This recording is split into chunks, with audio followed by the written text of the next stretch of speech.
profeta Daniel, capítulo 9.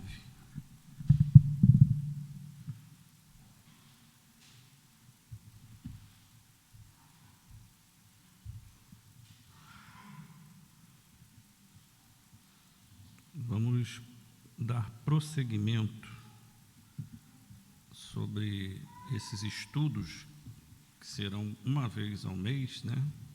Um domingo por mês, sobre profecia bíblica. E nós estamos já na terceira aula e dentro da profecia de Daniel. Mas nós não vamos estudar somente a profecia de Daniel. Há outras que são importantes, tão importantes, mas a de Daniel é aquela que estrutura, né? É como uma espinha dorsal. E esse trecho que a gente começou a ver na última aula, ele fala de acontecimentos vindouros, né? Até o versículo 26 faz um resumo do que a gente já tinha visto, né?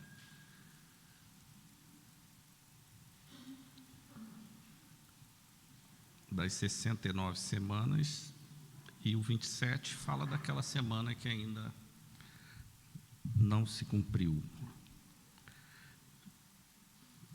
70 semanas estão determinadas sobre o teu povo e sobre a tua santa cidade.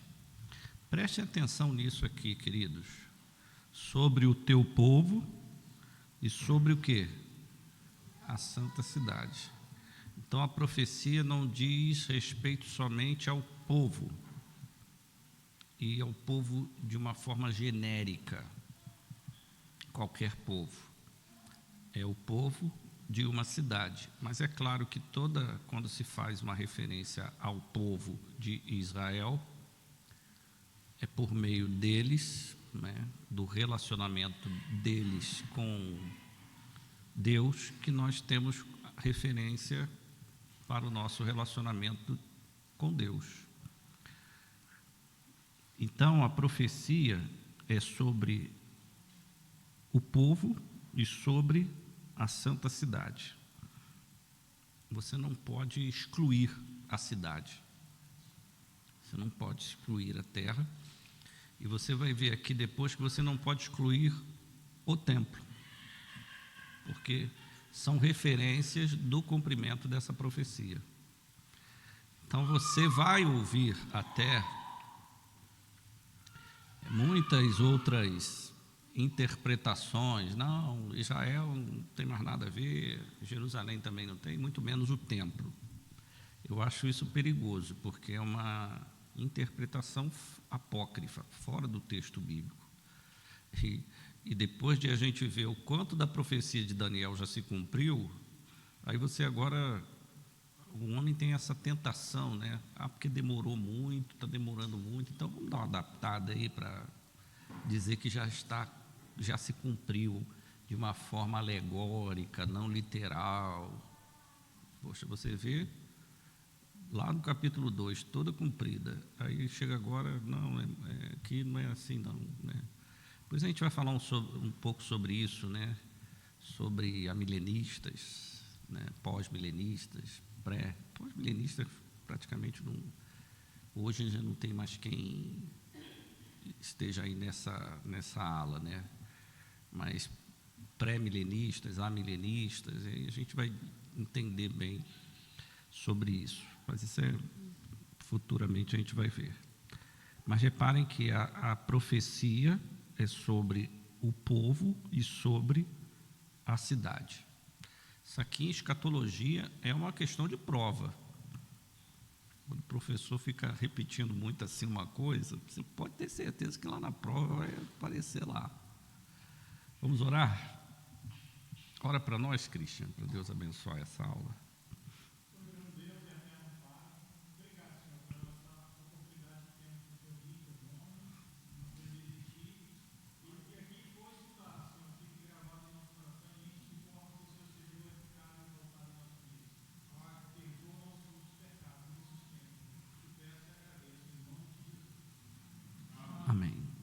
vamos lá. 70 semanas estão determinadas sobre o teu povo e sobre a tua santa cidade, para fazer cessar a transgressão, para dar fim aos pecados, para expiar a iniquidade, para trazer justiça eterna, para selar a visão e a profecia e para ungir o santo dos santos. Então, essa profecia aqui diz, olha, a partir do cumprimento dessa profecia, está tudo resolvido em relação ao pecado, em relação a Cristo, né, aquilo que ainda vai se cumprir em relação a Ele, que é a sua segunda vinda. Então, esse versículo 27 fala, né, qual é o escopo da profecia que ele está proferindo aqui. Sabe e entende, desde a saída da ordem para restaurar e edificar Jerusalém, até ao ungido, ao príncipe, 7 semanas e 62 semanas, as praças e as circunvalações se reedificarão, mas em tempos angustiosos. Então, desde aquela ordem para edificar Jerusalém, quem recebeu essa ordem? Neemias. E a gente viu isso na última aula, né? A data, lá está lá no livro de Neemias, está em Esdras, exatamente a data. E até Cristo entrar em Jerusalém, você vê exatamente cumpridas essas 69 semanas, 62 mais 7, não é isso?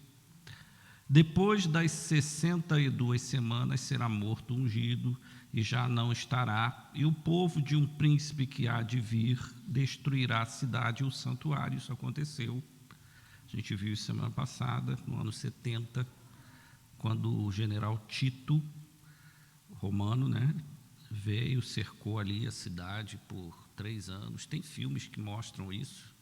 Acho que tem um filme que eu me recordo bem, antigo, não sei se existe ainda, Massadas, já ouviram falar? Ele mostra isso, né? Um filme bem antigo.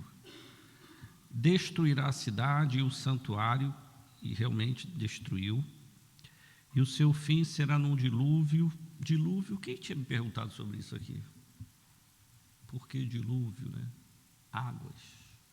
Águas, dilúvio, tem sempre aponta para juízo, né? O dilúvio lá do Noé, é nesse sentido também. E até o fim haverá guerra, desolações são determinadas. Jesus se utilizou exatamente em Mateus 24 desse texto, dessa profecia de Daniel para falar, para fazer a sua profecia. Versículo 27, ele fará firme aliança com muitos por 1 semana. Agora aqui o versículo 27, que é onde nós vamos nos deter na aula de hoje, ele está falando da última semana. Na metade da semana, por 1 semana, na metade da semana fará cessar o sacrifício e a oferta de manjares. Então, esse líder que vai surgir, que a gente comentou aqui, ele vai trazer solução para o Oriente Médio. Não é o que tanto as pessoas querem. Ali vira uma confusão, né? Tem confusão lá, tem confusão no mundo inteiro. Mas essa pessoa vai conseguir. Isso que a gente parece que fica até chateado, né? Fica cansado de ouvir. Agora resolveu, fez um tratado, não sei o quê, foi do Estado. E daqui a pouco voltam um matar o outro novamente. A gente cansa disso, mas vai chegar alguém que vai chegar, não. Aí quando essa pessoa que conseguir fazer isso, aparecer, claro que essa pessoa vai ter a atenção do mundo inteiro, né? Vai ter atenção. Lembra quando o Bill Clinton fez com que não me lembro na época, o Yasser Arafat e o de Israel era o Yitzhak Rabin, não é? Eles se cumprimentaram, mas só foi o cumprimento, depois voltou tudo ao normal. Mas foi uma tentativa, sempre tem gente tentando fazer isso, né? A gente tem que estar atento a essas coisas. Eu gosto disso, estou sempre atento a essas questões do Oriente Médio, geopolítica, né? Porque é como as nações se movimentam. Tem um capitão de mar e guerra da reserva, ele é professor de geopolítica na Escola de Guerra Naval, ele já está na reserva há muito tempo, que ele tem um podcast uma vez por semana e todo dia ele traz um minuto, Conexão Geo. O nome do canal dele lá é Conexão Geo. Ele comenta sobre tudo que está acontecendo no mundo que interessa a geopolítica. Não sei se você já ouviu falar da Escola de Guerra Naval, Leonardo Matos. Ele tem um canal, ele começa a falar aqui, é o comandante Leonardo Matos. Você nunca entende quem é Leonardo Matos, porque ele fala tão rápido isso, mas como tem que ser rápido, né? Mas ele faz umas análises muito interessantes da geopolítica, do que está acontecendo no mundo. E toda sexta-feira ele tem um podcast de 22 minutos, mais ou menos, e todo dia da semana ele fala mais ou menos 3, 4, 5 minutos. É muito interessante você ver como o mundo todo gira em torno de se armar, né? Ele comenta sobre o percentual do PIB de cada país que é investido em armamento. A gente vive assim como se ninguém estivesse preocupado com isso, né? Quem não está preocupado é o Brasil, mas tu vê a Alemanha aí aumentando em quase 40% o PIB lá dele em defesa. Os países todos estão se armando, estão ali. Isso é um movimento mundial, né? A gente está aqui que é praia e carnaval, né? É o jeitão carioca. E essa semana, essa última semana, o anticristo, ele vai fazer uma aliança com Israel. Com Israel. Israel vai fazer essa aliança com ele. Até que na metade da semana ele mostra realmente, ele profana o templo e acaba com essa aliança. Ou seja, uma aliança falsa. Por uma semana, na metade da semana fará cessar o sacrifício, a oferta de manjares. Quando a gente estuda sobre tribulação, né, dizem que esse é o momento a grande tribulação são os 7 anos, mas que a segunda metade é que o negócio aí que vai ver quem é quem aí nessa história aí, né? Ele faz cessar essa oferta, essa aliança e tal. Sobre a asa das abominações virá o assolador, até que a destruição que está determinada se derrame sobre ele. Que Paulo diz lá aos Tessalonicenses, né? O mistério da iniquidade já opera agora. Capítulo 2, segundo aos Tessalonicenses, Paulo fala sobre isso. Ele vai se levantar, mas ele vai ser destruído imediatamente. Mas esses 3 anos e meio aí vão ser interessantes aí para quem estiver participando disso. Mas hoje a gente vai, então, se deter nesse verso 27 aí, tá bom? A gente viu aqui nas últimas aulas que essa profecia, né, de Daniel é como uma espinha dorsal, relógio de Deus. Eu gosto desses termos porque Israel, para mim, é isso. É o relógio de Deus, né? A história de Israel. Jerusalém, para mim, é como se fosse o ponteiro. Eu cresci ouvindo essas analogias e acho elas muito interessantes. E vejam que nessa profecia, Israel, né, o futuro de Israel, é que está determinando o curso de tudo que vai acontecer para a humanidade inteira, quer as pessoas aceitem, percebam ou não. Então, a gente viu aqui já, né, desde a última aula, aqui nesse trecho que a gente acabou de ler, Daniel 9, 24, todo o período das 70 semanas ano, certo? 490 anos, trata essa profecia. No 25, versículo 25, fala das primeiras 69 semanas, 483 anos, a gente viu isso na última aula sobre esse assunto. No 26, período entre a 69ª e a 70ª semana de Daniel. Quanto tempo que é esse que a gente chama de hiato? escatológico, que coincide exatamente com o nosso tempo, que é o tempo da igreja. A Bíblia não revela quanto tempo isso vai durar, né? Algumas pessoas querem dizer que acabou, Israel não tem mais nada a ver com o curso da história, mas isso não é o que a Bíblia diz. As pessoas dizem que a igreja é o Israel de Deus, mas a Bíblia não diz que a igreja é o Israel de Deus. Deus tem planos para com Israel ainda. Vamos lá em Romanos. Eu gosto aqui de Romanos, capítulo 11, verso 25. Porque não quero, irmãos, que ignoreis este mistério. Romanos 11. Paulo está terminando toda a exposição teológica dele nesses 3 últimos capítulos dessa exposição, 9, 10 e 11, falando sobre Israel. Ele vem falando sobre a justificação pela fé até o capítulo 8, e termina o capítulo 8 com aquela exuberância, né? Nenhuma condenação há para quem está em Cristo Jesus, nada poderá nos separar do amor de Cristo. Paulo falando à igreja, mas e Israel? Paulo faz questão de, a partir do capítulo 9, começar a falar dos planos de Deus para com Israel. E só esse conhecimento aqui deveria nos convencer de que a igreja não é Israel de Deus. A igreja é a igreja.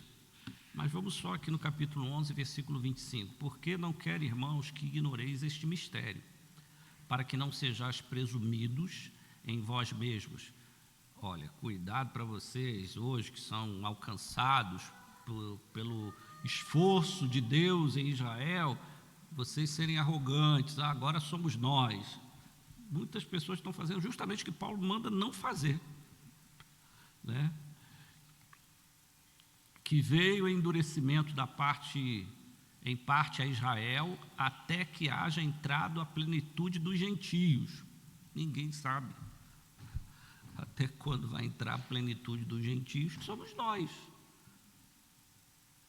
E assim todo Israel será salvo, como está escrito: virá de Sião o libertador, e ele apartará de Jacó as impiedades. Aí está falando agora do plano de Deus para com o povo, a nação eleita. Esta é a minha aliança com eles, quando eu tirar os seus pecados. Então Deus, ele tem um plano de salvação que é igual ao nosso, para Israel, mas dentro de um propósito na história que só Deus sabe quando isso vai acontecer.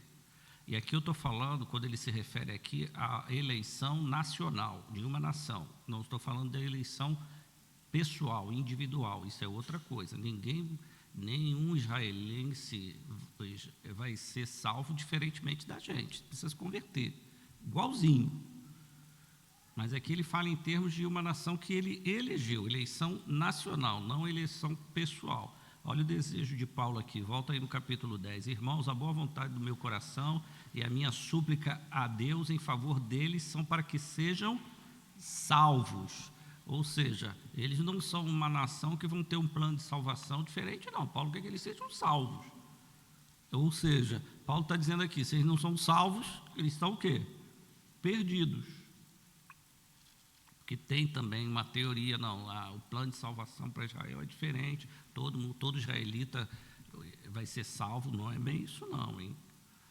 Mas esse não é o assunto de hoje, ok? Mas ele está falando da aliança que ele tem com esse povo, que ele tem com Abraão, que ele tem com Moisés, que ele tem com Davi, pois lá de 3.000 anos, 2.000 anos, que eu vou cumprir esse propósito por causa deles. Quanto ao Evangelho, são eles inimigos por vossa causa. Tem alguma coisa que Deus fez com Israel para que a igreja pudesse, os gentios pudessem, por meio da rejeição deles, serem alcançados com o Evangelho? Lembra João dizendo: veio para que era seu e os seus não receberam, mas a todos quantos receberam deu-lhes o poder de serem feitos filhos de Deus. Está se referindo aos gentios. Mas ele não está abrindo mão aqui, Paulo, de que tudo veio para eles e por intermédio deles. Volta lá no capítulo 9. Olha lá, verso 4. São israelitas, pertence-lhes a adoção e também a glória, as alianças, a legislação, o culto e as promessas.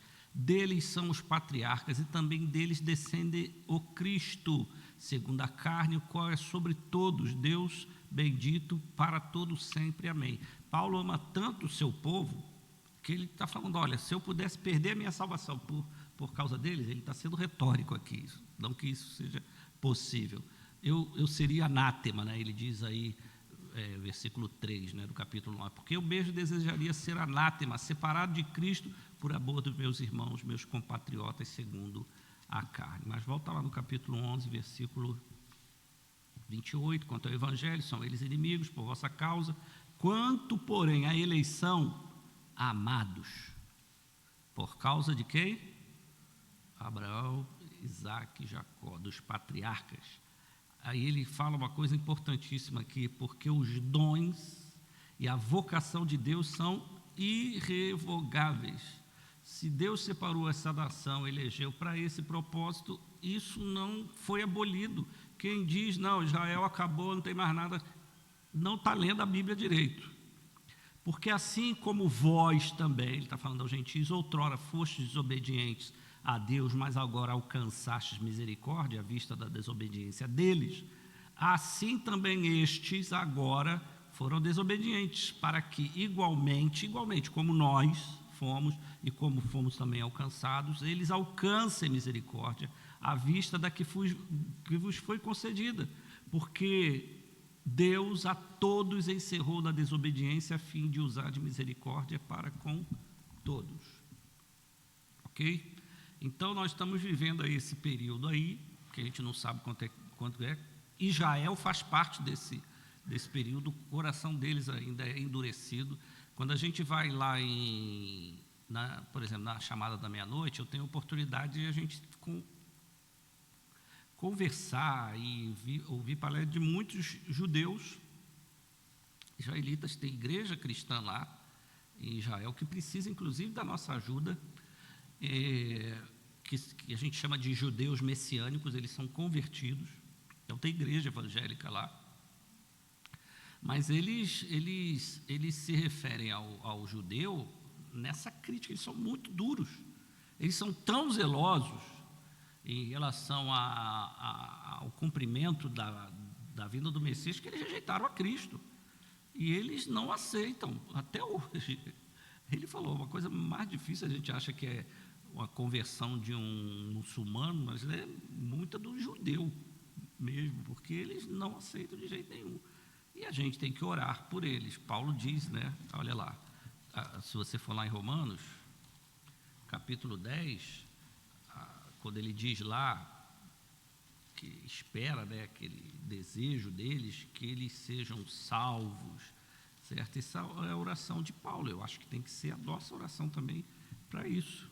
A minha súplica a Deus em favor deles, para que sejam salvos, porque lhes dou testemunho de que eles têm zelo por Deus, porém não com entendimento, né? Fala, Renan.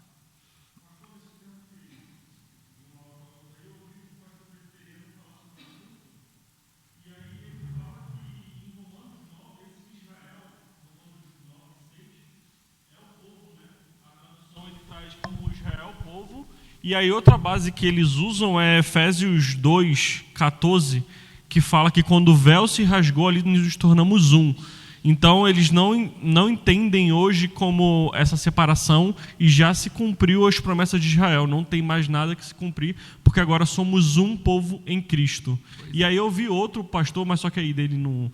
E aí ele batendo em Israel no sentido das questões da guerra, ele falando que a igreja limita as questões de Deus por conta disso, e aí traz o problema da guerra hoje como Israel é o problemático. Eu sei que essa parte é errada, mas olhando para a linha presbiteriana, eles trazem esses dois pontos, que Israel agora somos nós. Não seria uma interpretação também, uma linha... Eles precisam interpretar dessa forma porque eles são amilenistas. Isso. O amilenista, ele interpreta o milênio não de forma literal, mas já estamos alegórica. vivendo, né? Só que o milênio, Satanás está preso. Como é que a gente prende Satanás hoje, se a gente já está no milênio? Ele está preso lá? Está preso? Aí eles falam, não, mas é que está limitado, ele é mais ou menos preso, ele ainda continua limitado. Só que o amilenista pensa assim, aí quando você pensa dessa forma, que nós já estamos vivendo milênio, aí você tem que ajustar todas essas outras interpretações a o milênio já está acontecendo, né? Só que aí fica meio... É mais uma linha presbiteriana, não são todos os presbiterianos não, né? Mas isso é uma adaptação do ponto de vista amilenista, que eu não sou. Eu creio no milênio literal, certo? E pré-milenista, né? A tribulação antes do milênio. Mas esse é um assunto que a gente vai mais lá para frente, tá, irmãos?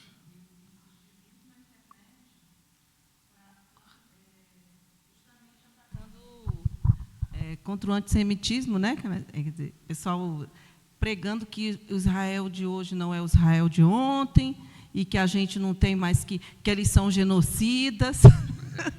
Então, que o Satanás está usando as pessoas agora para o pessoal ficar com raiva de Israel. Pois é. A gente tem que pensar nisso do ponto de vista espiritual. A quem interessa que nada disso aqui em relação a Israel se cumpra? A Satanás. Ele não quer que Israel volte para a sua terra, que o templo, para que todo esse cenário aqui seja restaurado. Por quê? Porque lá em Apocalipse ele sabe, o tempo dele está o quê? Começa lá no capítulo 13 de Apocalipse. Ele sabe, tudo que ele fizer e ele faz, para evitar, postergar que esse cenário seja estabelecido, ele vai fazer, e está cumprindo o papel dele. A igreja cumpre o seu, ele cumpre o dele. Agora, quem interessa que a gente não entenda dessa forma? Israel não tem mais nada, não, isso não vai acontecer. Justamente quem tem interesse de não ser identificado como anticristo. Se você apaga Israel e toda essa profecia bíblica aqui, onde Israel é o ponteiro, é o relógio de Deus, o anticristo aparece e ninguém percebe que ele está aí. Agora, preste atenção em Israel e tudo que está acontecendo com Israel, você vai ver o que de fato está acontecendo na história do ponto de vista do governo de Deus, da vontade de Deus como Deus quer, mas que o diabo não quer que a gente interprete dessa forma. Ele não quer. Não, aí por isso que eu acho perigoso o amilenismo, né? Porque quando você começa a alegorizar muito a profecia bíblica, daqui a pouco a morte de Cristo, o nascimento de Cristo, a ressurreição de Cristo, tudo vira alegórico, né? Como eu conheço gente, inclusive pastor congregacional, não, a volta de Cristo não vai ser exatamente isso não, é uma coisa mais assim, alegórica. Eu conheço, já ouvi falar, né? Eu acho esquisitíssimo. Você está na frente de uma igreja e você fala, não, isso é só alegoria, não vai voltar assim não, ele já voltou para cada um de nós, quando nós nos convertemos. Só que não é isso que Jesus disse, né? E a gente não pode interpretar alegoricamente nada da Bíblia, a não ser quando a Bíblia diz que aquele texto é alegórico. Aí você interpreta como alegórico. Quando a própria Bíblia, Jesus não contou parábolas, ele fala, isso aqui é uma parábola, não sei o quê, ilustrou, aí a gente tem que interpretar como uma alegoria. Agora, o que a Bíblia não diz que é uma alegoria, você não pode interpretar alegoricamente. Isso é um erro, mas isso tem a ver com o iluminismo, né, que trouxe o liberalismo teológico. O iluminismo forçou a igreja a ser racional, porque até o século XVII, XVIII ali, a igreja determinava tudo.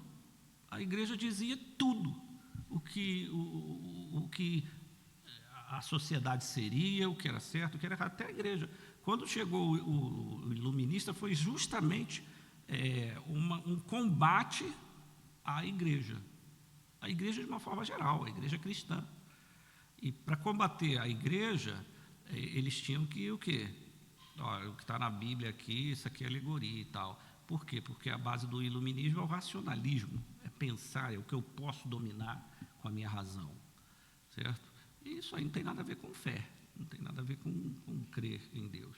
Agora, o efeito chega na igreja, chega na teologia, e chega nas igrejas, chega no púlpito. Já não tem pastor aí dizendo que a Bíblia tem que ser ressignificada, reescrita? Tem, pastor, gente boa aí, que a gente conhece aí.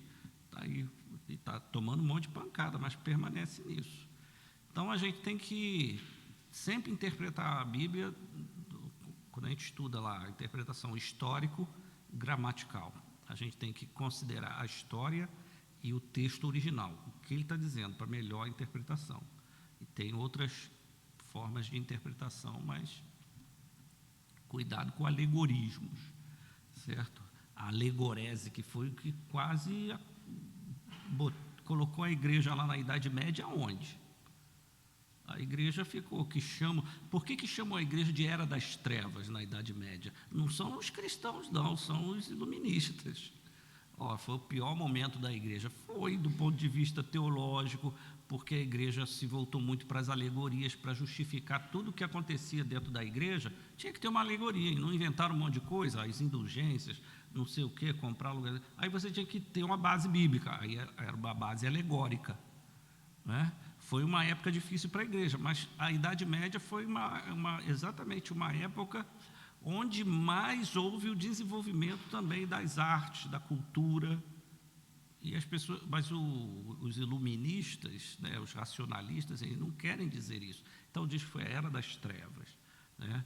Então a gente tem que tomar cuidado com essas nomenclaturas, porque elas são apenas provocativas, né? E também para respaldar o que eu quero. Quando eu quero dizer que eu estou com a verdade, eu tenho que destruir a outra verdade, ok?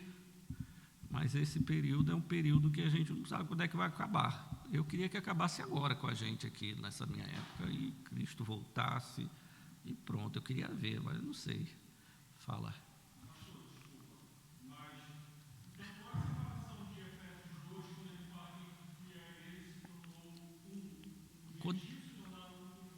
É uma separação de salvação e a outra de promessa? Porque Deus está formando um povo só, não vai ter povo separado no céu.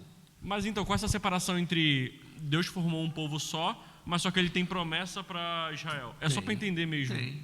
Quando você vai aqui em Romanos 8, você observa isso. Paulo falando exatamente. Paulo termina o capítulo 8 falando da igreja. E começa a partir do capítulo 9, 10 e 11, só falando sobre Israel. Paulo ia falar em 3 capítulos de uma das epístolas mais teológicas dele, para falar sobre Israel. Não, mas Israel não é nada, não, acabou. Não, ele usa justamente o contrário, para falar do plano de Deus para com Israel. Né? E inclusive chamando atenção para que a gente não sejamos pretensiosos. Olha, se ele fez isso com eles, imagine com vocês. Né? Considerai a bondade e a severidade de Deus. Está lá no capítulo 10, né? Se ele não poupou o próprio povo dele, o que vocês acham que vai ser de vocês? Então, Paulo não descarta Israel, mas tem essa linha de pensamento, nós somos o Israel de Deus. Eu acho isso estranho, né? Porque tudo que você vai ver na profecia aqui tem a ver com Israel e tem a ver com a terra de Israel. Aqui no versículo 24, começa falando do quê? Estão determinadas sobre o teu povo e sobre a tua santa cidade. E povo aqui não é genérico, aqui no versículo 24, porque quando a gente estuda a profecia aqui de Daniel e as outras profecias, tudo tem a ver com os rituais de culto judaico. Então não é o culto, os rituais cristãos hoje. Tudo tem a ver com o culto judaico. O anticristo vai corromper o culto judaico, no templo judaico. Então você não pode chegar aqui e dizer, não, isso aqui é o povo, é de uma forma geral. Não é. Nós estamos vivendo o período nosso aqui da igreja, por causa de Israel. Deus endureceu Israel para cumprir um propósito na gente. Deus foi lá, liberou o coração do Paulo, para o Paulo pregar para os gentios, e a igreja está aqui. Agora, tem muitas coisas que a gente não pode responder aqui. Por que Deus fez isso com Israel, né? Foi a nação eleita? Foi. Para mim é porque Israel serve para tudo. A gente está aqui lendo um livro escrito para quem? Para os judeus. A história deles. Paulo vai começar a falar sobre isso. E nós estamos aí, podemos dizer sem medo de errar, estamos pegando carona com Israel. É isso que o Paulo está dizendo. Ele está de carona com ele. Não é isso mesmo que Paulo fala? Em outros termos, vocês estão me desviando do que eu quero prosseguir aqui. Não passei do... É um desvio bom, não tem problema não. Olha lá. Deixa eu ver aqui se eu vou no capítulo 10 ou 9. Vamos ver. Capítulo 11. Versículo 17. Se, porém, alguns dos ramos foram quebrados, e tu, sendo oliveira brava, quem foram os ramos que foram quebrados? Israel. E quem é a oliveira brava? Somos nós. Foste o quê? Enxertado em meio deles e te tornaste participante da raiz e da seiva da oliveira. O que ele diz aí no verso 18? Não te glories contra os ramos. Como é que eu posso deixar agora? Não, Israel, deixa para lá, não tem mais nada. Porém, se te gloriares, sabe que tu não és tu que sustentas a raiz, mas a raiz o quê? A ti. Ele está falando, olha, você não pode descartar Israel, a história deles, a base é deles. Ele começou assim no capítulo 9. Dirás, pois, alguns ramos foram quebrados para que eu fosse enxertado.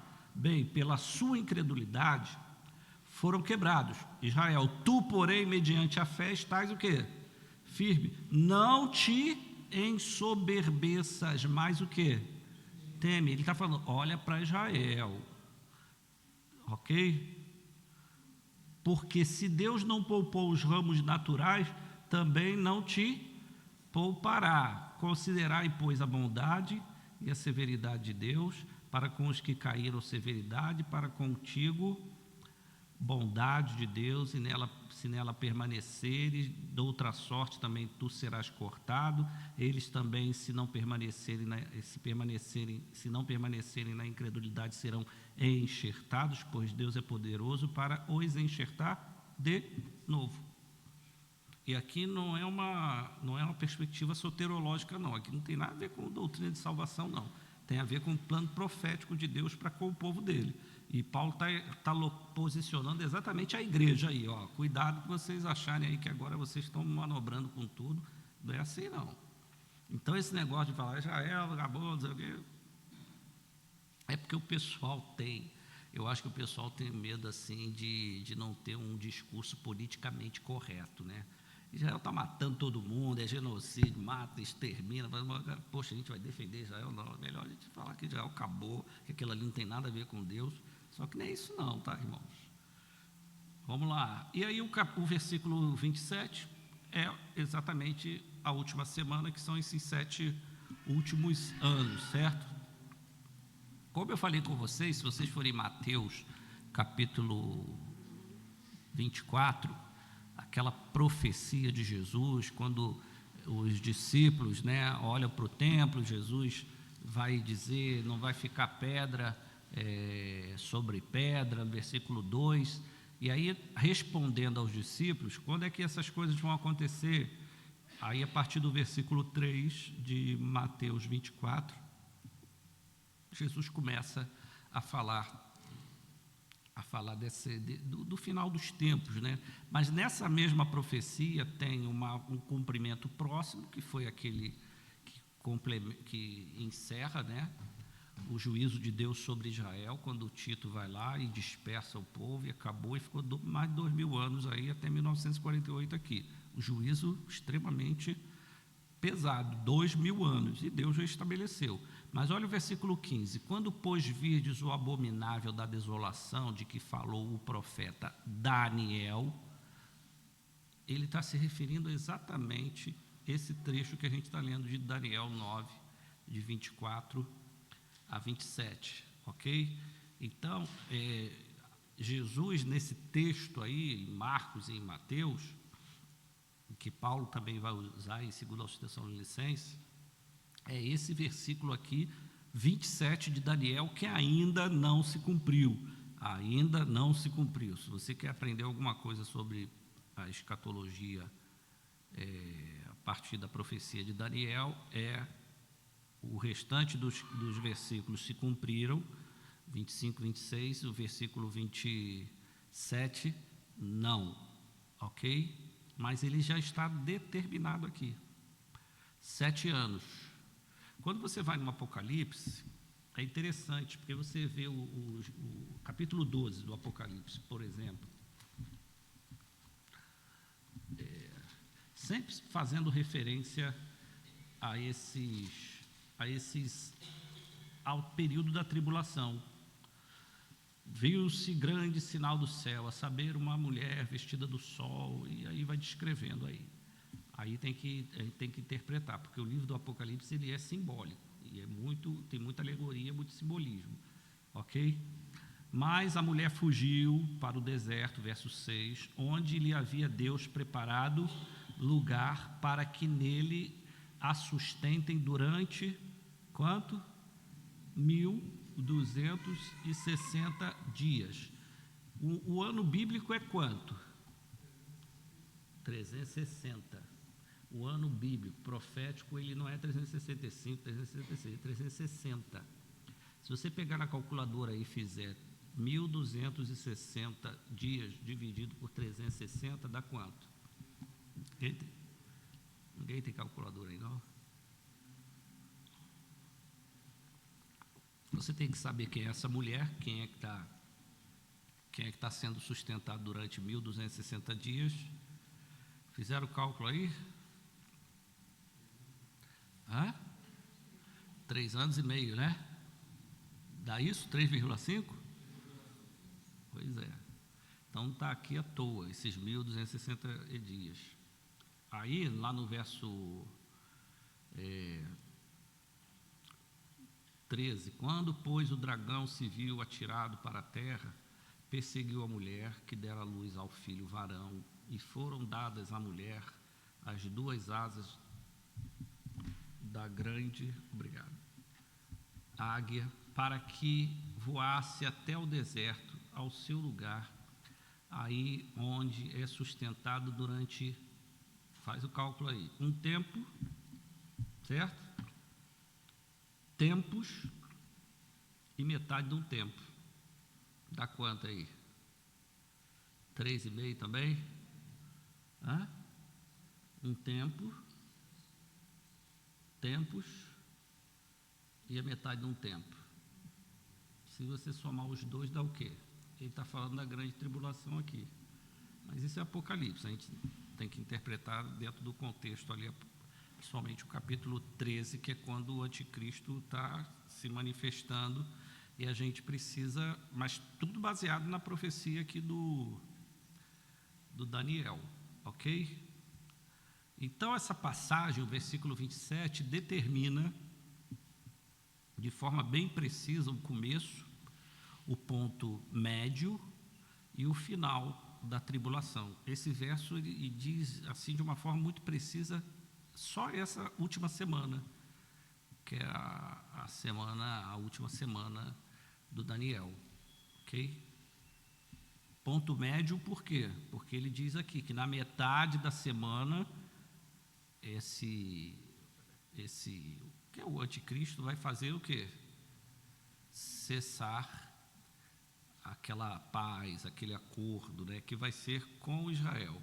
Então Israel entra em aliança com um personagem identificado como príncipe, que no hebraico é um líder, que Daniel profetizou haveria de vir, e cujo povo, os gentios, romanos, destruiria o segundo templo. Agora, tem que ter templo, né, irmãos? Se vai ter esse sacrifício, se esse lugar vai ser profanado e vai ser destruído, tem que ter. Mas o templo foi destruído lá no ano 70. Cadê o templo hoje? Tem o templo? Não tem, então tem que ter. certo? Então, quando vocês começarem a ouvir de reconstrução do templo, tem o Instituto do Templo. Desde 1990 e alguma coisa, final do milênio passado, já tem lá um Instituto do Templo, tem gente que doa. Aí isso vira uma controvérsia, porque tem a briga lá por causa do lugar, onde vai ser. Mas essa história já está aí por um tempão aí, falando do segundo templo aí. Instituto do Templo. Pode pesquisar lá e vocês vão achar isso na internet lá. Aí já tem dinheiro, tem fundo, tem recurso, já tem material. Agora eu não sei em que pé está, porque eu também não fico... Só sei que no dia que der lá no Jornal Nacional, Israel... Aí, se eu estiver vivo ainda, eu falei, rapaz, o negócio está perto mesmo, né? Porque em 1948 Israel voltou. Aí todo mundo, meus irmãos, Israel foi lá em 1948, reconhecido como nação.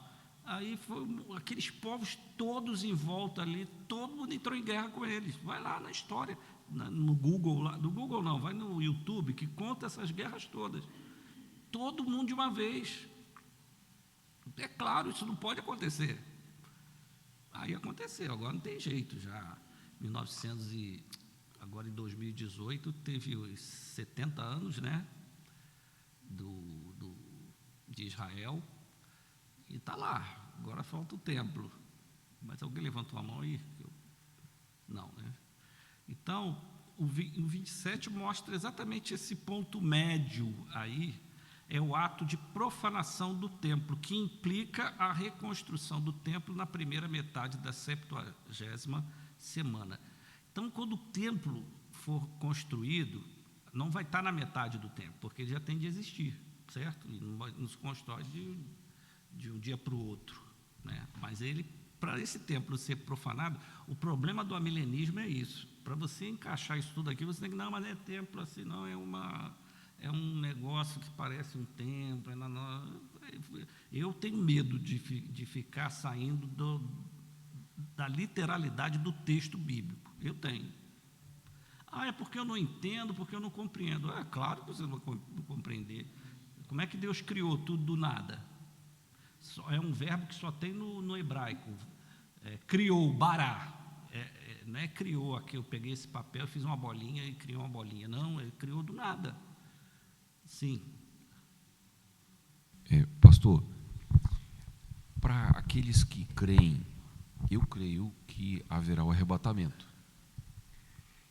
O senhor acha que o arrebatamento acontece aí antes ou depois? Poxa, eu não sei porque que você entrou nesse assunto aí. Você está com medo, Gilberto? Ou seja, antes da construção do templo ou após a construção do templo? Olha, eu não sei, eu só sei que a gente tem que estar pronto para...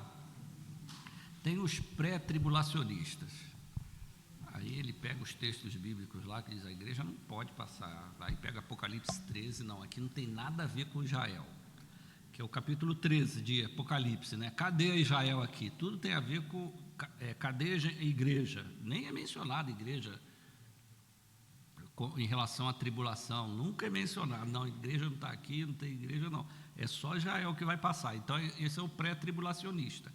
O mesotribulacionista, ele crê que a igreja vai justamente quando quebrar essa aliança, na metade dos 7 anos, 3 anos e meio, quando o iníquo revelar, e aí a igreja é arrebatada. E tem aquele que, não, a igreja vai passar por toda a tribulação, a igreja que estiver aqui, são os pós-tribulacionistas, né? Agora, você quer saber o que eu acho? Né? Eu já achei tanta coisa nesse negócio aqui, cada hora que eu leio aí, para ficar em cima do muro, eu digo assim, não, eu sou meso, eu pego a parte da tribulação, mas na metade vai embora. Eu sou pré-tribulacionista. Eu acho que Jesus vai arrebatar e vai deixar Israel aí, porque Israel é o único povo que vai ser capaz de resistir ao anticristo. E assim como resistiu ao Cristo, não vai resistir ao anticristo. Quando Satanás se manifestar lá, Israel vai partir para cima dele, vai ser o único povo que vai fazer isso, né? Mas não sei, isso é aquela coisa, todo mundo discute isso, né? Tem gente que diz que a igreja vai passar pela grande tribulação e vai ter que resistir aqui como Israel. Não sei. Só sei que vai ter a grande tribulação, porque a igreja diz que vai ter, a Bíblia diz que vai ter.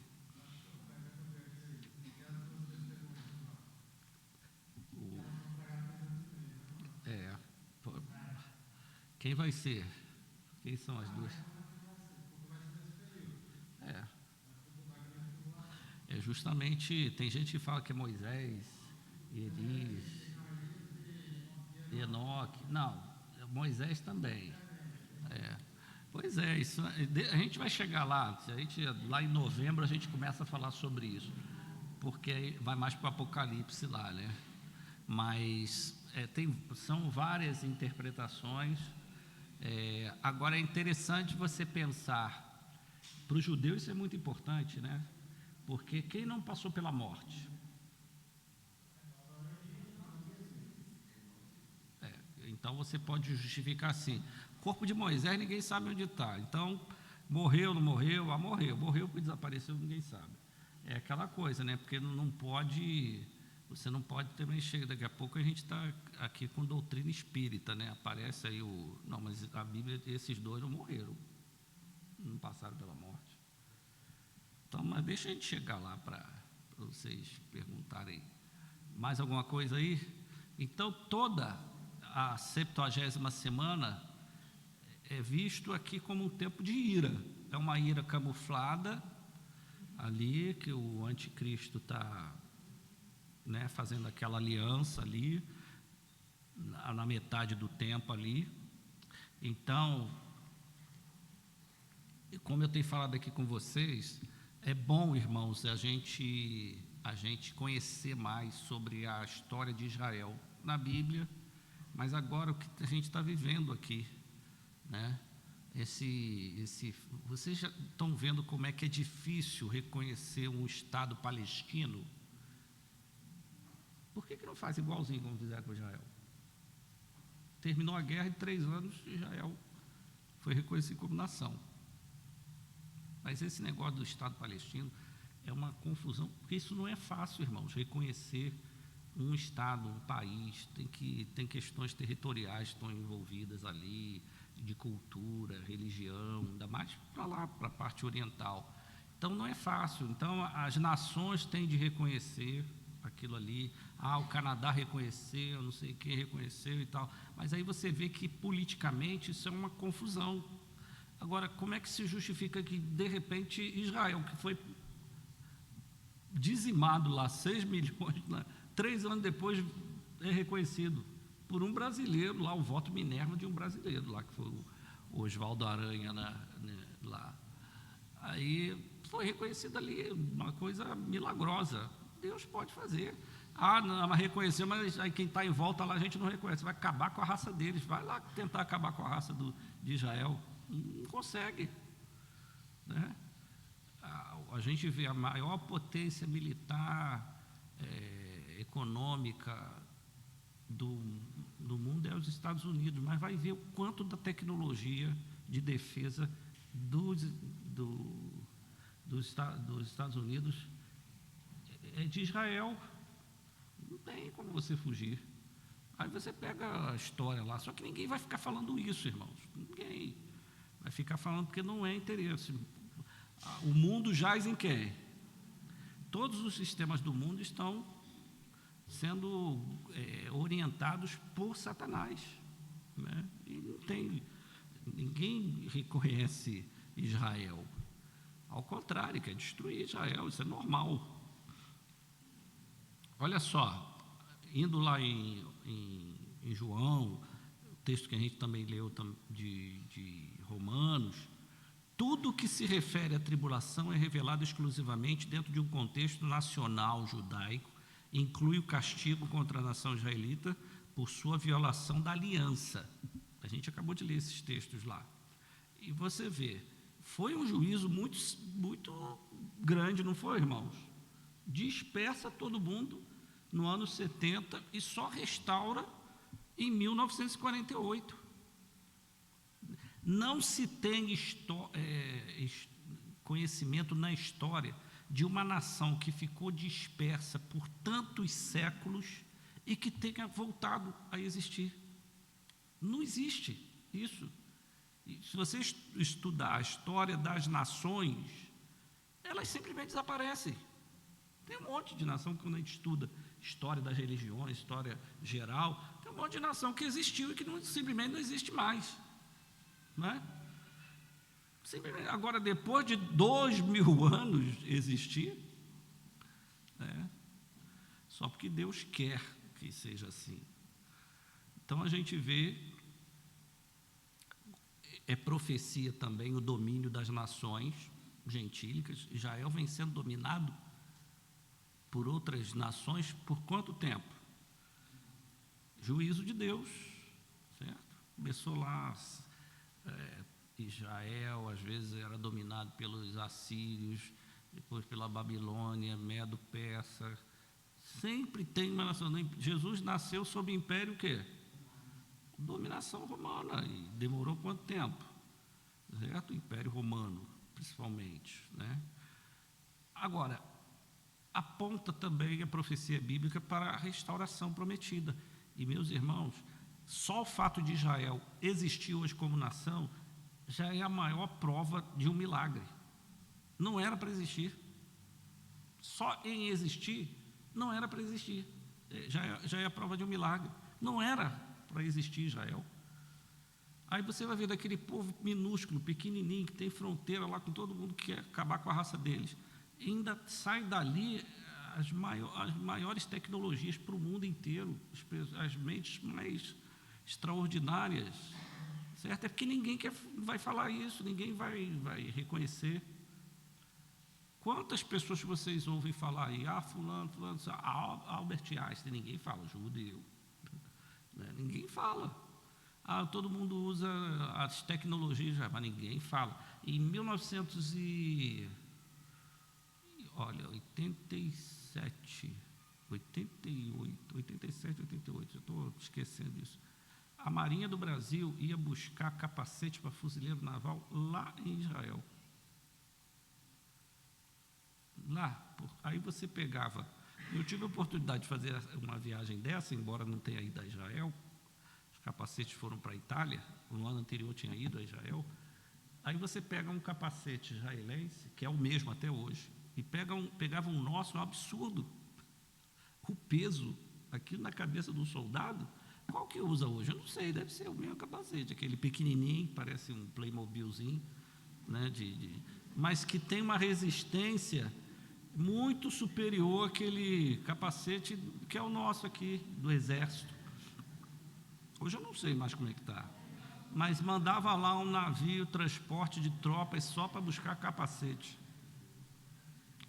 Por quê? Porque eles só vivem em guerra o tempo todo, então eles aperfeiçoaram isso tudo. Ok? Fala do juízo de Deus e passou pelo juízo, mas fala também do quê? Restauração. No versículo 24, lembra quando eu falei? Teu povo, a nação de Israel, enfatiza a exclusividade de uma referência a um povo exclusivo, embora pós-tribulacionistas, ok? Desejem ver a igreja, e amilenistas também, certo?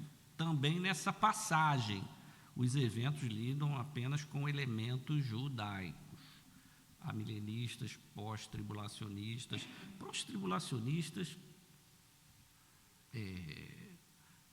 Depois eu explico isso, porque senão vou caminhar muito aqui. Textos relativos à tribulação incluem elementos de juízo, arrependimento e bênção, que no contexto estão sempre ligados o quê? A Israel. Paulo escreve a teologia dele toda e termina falando de Israel. Não tem como ele simplesmente dizer aquilo tudo que ele disse para a igreja e não dizer, mas esse plano de Deus para com a vida de vocês é um plano a partir da aliança que ele tem com Abraão, Isaque e Jacó. Em ti serão benditas todas as famílias da terra. Ok?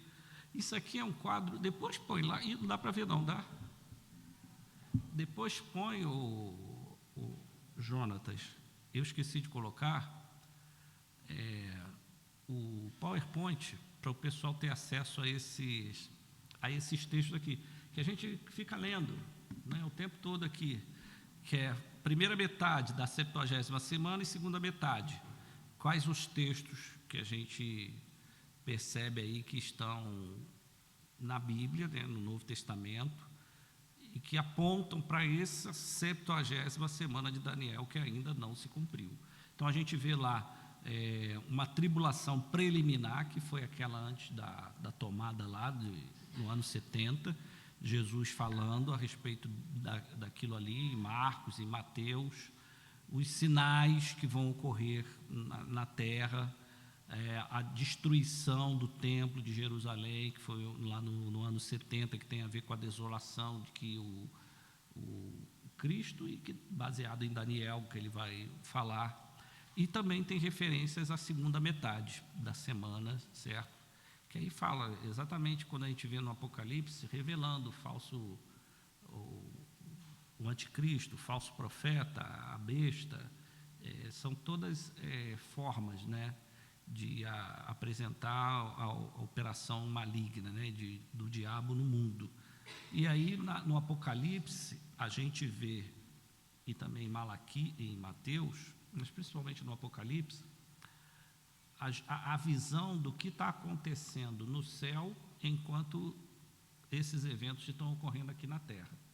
Então, você nunca pode ler o livro do Apocalipse assim, como se fosse uma sequência.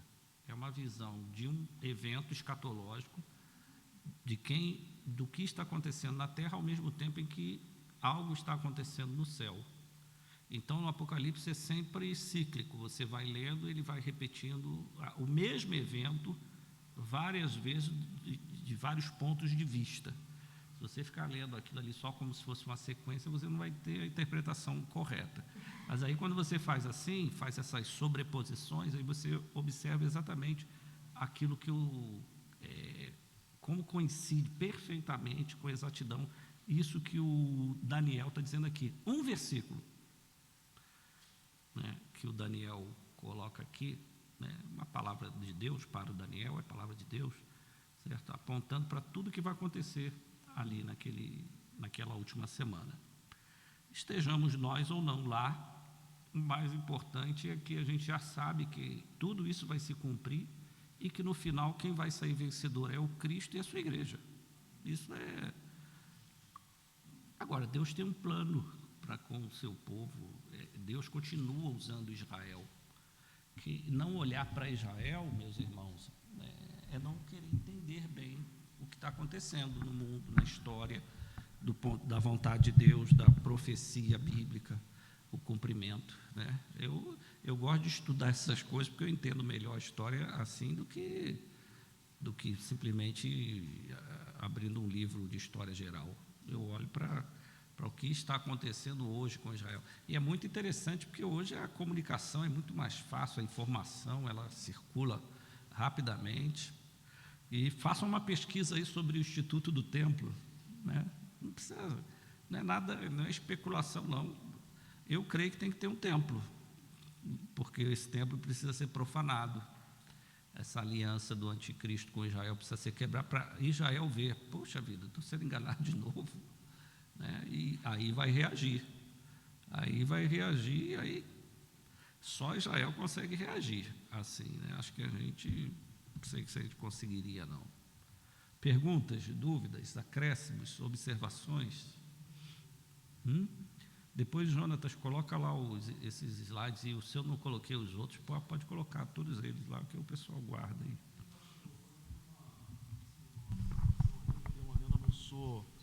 Eu não sou perito nessa parte escatológica, principalmente falando do amilenismo, pré-tribulacionismo, milenista, mesomilenista, não entro nem muito nessa discussão. Só que olhando esses textos que o pastor projetou aí no vídeo, são todas palavras de Jesus. Então, assim, eu fico pensando, se nós não tivéssemos, por exemplo, o livro de Apocalipse, apenas Daniel né, e Jesus, voltando àquilo que Daniel falou, eu não sei se teríamos tantas teorias. Essas teorias que a gente ouve, de ser milenista, né, pré, pós, meso, seja, e outras vão surgindo.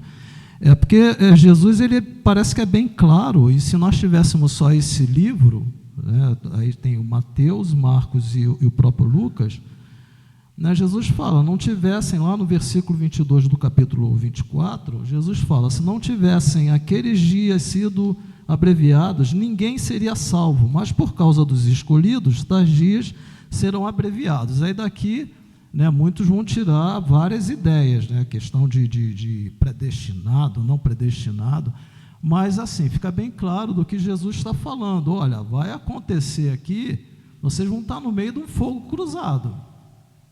Por amor a vocês e por nós não termos nem ideia do que é essa pressão, ou seja, psicológica, física, espiritual, Deus não nos dá nenhuma prova além daquela que nós podemos suportar. Isso a palavra de Deus mesmo testifica. E eu vejo aqui que é algo bem, bem complexo, né, diante do que vai estar acontecendo no mundo, e o Senhor Jesus, ele já dá orientação para a igreja. Ele não está falando aqui para judeu, hebreu, está falando para a igreja, para aqueles que serão salvos. Ou seja, eu vejo até que o próprio judeu está aqui dentro, né, saindo dessa questão de Israel de Deus, de Israel nação.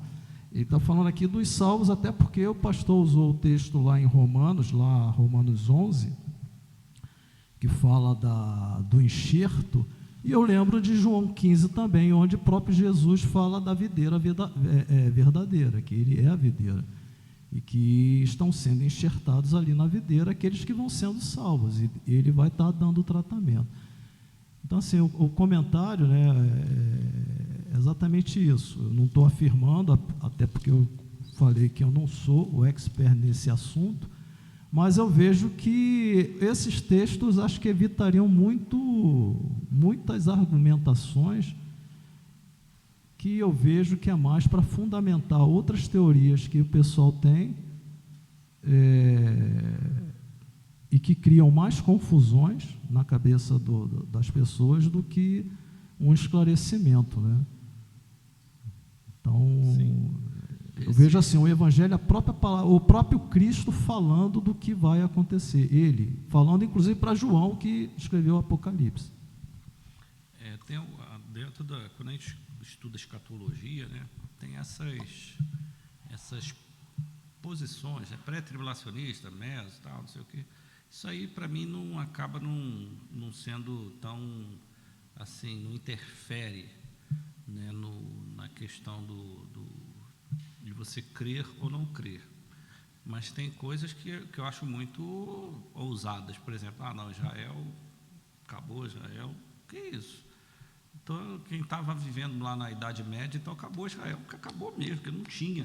E passaram, depois de mais de 500 anos, não tem Israel, não tem. E, de repente, surge Israel. Poxa, nós que estamos vivendo esse pós-Israel, restaurado como nação, a gente tem que olhar para a Bíblia de forma diferente, né? Porque uma coisa é você não vendo Israel depois de 1000 anos restaurado, agora depois de 2000 anos, aí aparece assim, Israel, você não, Israel não, a gente, isso aqui, Israel de Deus é a igreja e tal. Eu acho isso muito temeroso, porque você corrompe um monte de outras interpretações que você tem que ficar costurando, alegorizando ali, e fica estranho isso, né? Eu prefiro o que está escrito aqui, literalmente, né? Mas o que a Bíblia diz que é alegórico, aí eu interpreto como alegórico, como simbólico. Mas se a Bíblia não estiver dizendo, eu creio naquilo ali. Como é que Jesus diz, né? Voltando lá, Mateus, capítulo, você vê perfeitamente que Jesus está se referindo, conversando com os discípulos, falando de algo que vai se cumprir próximo, mas depois no verso 29 ele diz: logo em seguida a tribulação daqueles dias, o sol escurecerá, a lua não dará a sua claridade, as estrelas cairão no firmamento, os poderes dos céus serão abalados, e então aparecerá no céu o sinal do Filho do Homem. Todos os povos da terra se lamentarão e verão o Filho do Homem vindo sobre as nuvens do céu com poder e muita glória. Jesus está falando isso aqui. Ele não está dizendo que é uma parábola, não está dizendo nada. Que é isso? Ele está falando que vai ser assim. Ah, mas como é que pode escurecer o céu?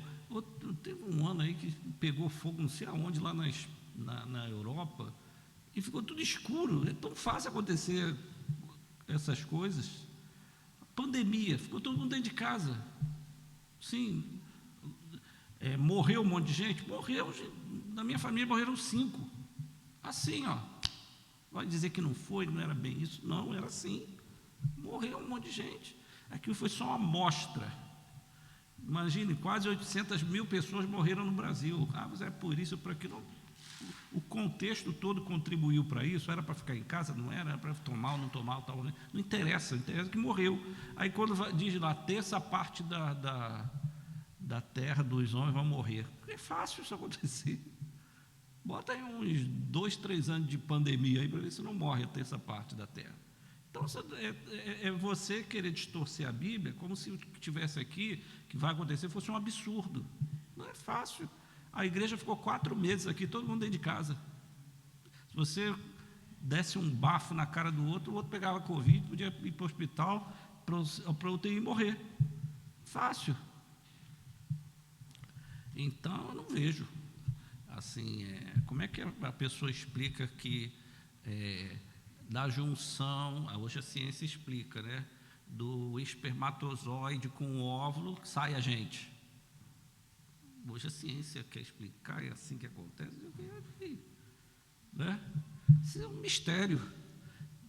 O Davi disse, maravilhoso demais para mim. Como eu fui entretecido, a gente nem sabe que vai ter um filho, o filho já está lá, não é?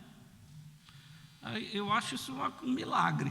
A ciência vai dizer que não sei o que, para mim isso é um milagre, né? Isso acontecer.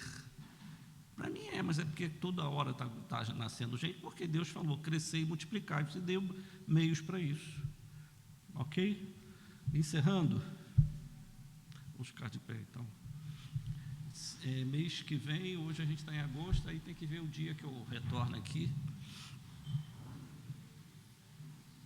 Primeiro domingo, se eu não me engano, é 7 de setembro. Pode ser no segundo, né? Que acho que no primeiro eu não vou estar aqui, não. Vamos encerrar.